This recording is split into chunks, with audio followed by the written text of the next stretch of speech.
Hello and welcome to another Simon Says. And thank you for all your messages on Facebook and a few emails as well. And the main topic of interest, which is a little puzzling really, but here we go. My opinion on the expansion of Heathrow Airport. Well, first of all, I have a vested interest. Thanks to all you lovely people, I do get to travel the world, and I generally fly from Gatwick or Heathrow Airport. And I will admit, of the two, I prefer Gatwick because it is slightly smaller and you can negotiate yourself a lot better. So the idea of expanding Heathrow, which even now have gates where the aircraft are sort of settle on, about 1.5 miles from baggage handling, the idea of expanding it does seem a bit balmy. On the other side, I have to admit again, I absolutely agree that there needs to be increased capacity for the UK. Absolutely necessary, and I agree with everyone who says that. I do not necessarily agree that it has to be Heathrow again, and my main reason is eggs and baskets. Eggs and baskets. I just feel in the last couple of years we've had snow, we've had IT problems, we've had cracks in runways, and even the threat of terrorism. So the idea that everybody ends up in one airport seems a bit silly.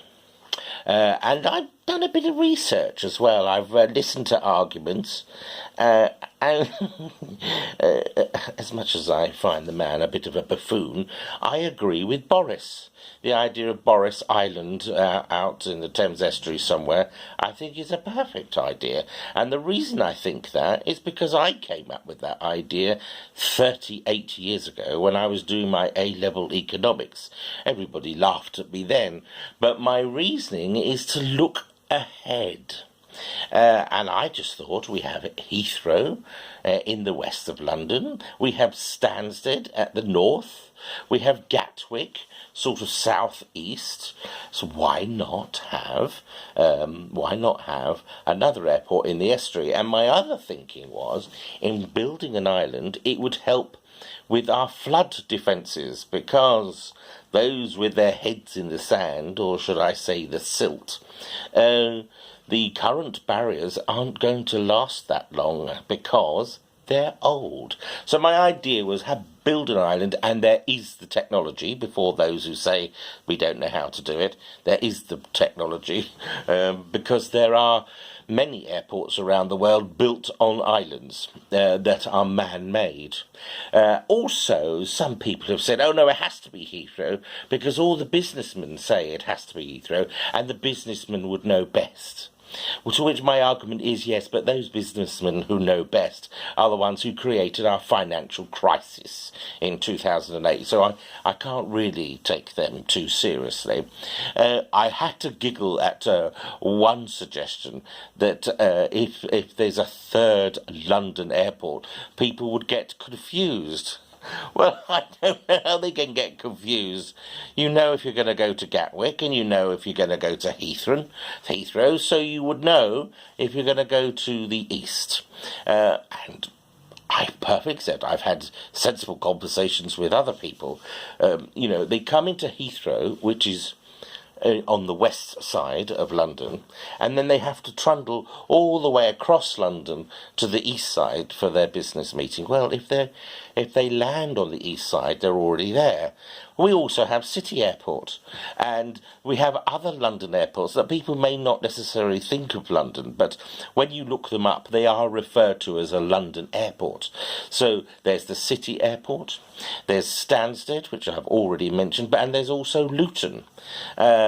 And I would argue that a lot of people in the UK travel to Heathrow unnecessarily, especially those who live further afield. My in-laws regularly travelled abroad, and they lived in Bournemouth. And for those who don't know where Bournemouth is, it's the southwest of the UK. and they would have to travel into Heathrow to then fly out. And likewise, those who live in Manchester very often have to fly to Heathrow and then get a connection to Manchester. My argument would be just expand every airport so that more footfall can be at every airport, and so the footfall reduced from those coming down from Manchester or Leeds or Aberdeen and that can be filled up by other people. Now, Boris Island I go along with. But I don't go along with Boris's plan, because when you read into the minutiae, it turns out he wanted his island, but then he was going to close down Heathrow, which I think it sort of defeats the object of the exercise. Now, if I look at my notes here, I think I've covered everything. Yes, I vote no to Heathrow, and those who say, but you need Heathrow because planes are getting larger and larger and larger and only Heathrow can deal with them. Okay, have the larger planes come to Heathrow, but what happens if they're on their way over and suddenly there's a gas explosion and the airport has to be closed down? Where do they go? What do they do with that large plane?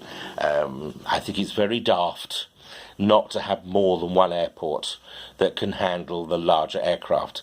And for those of you who've sort of suggested that the increase in flights would increase pollution, I don't know that's quite so, because what I have to agree is there has been a lot of investment in cleaning up the exhausts, as if it were, of what aircraft send out. So I vote no to Heathrow, and I've always voted no. If people look back at my history on Facebook, I haven't changed on that at all, but I'd like to think I'm being a little more sensible with my plans. And why should London be the base all the time for business? With modern technology, you can do your business while sitting on the moon. Anyway, lovely chatting to you. I'll answer some other questions another time. Until then, dab.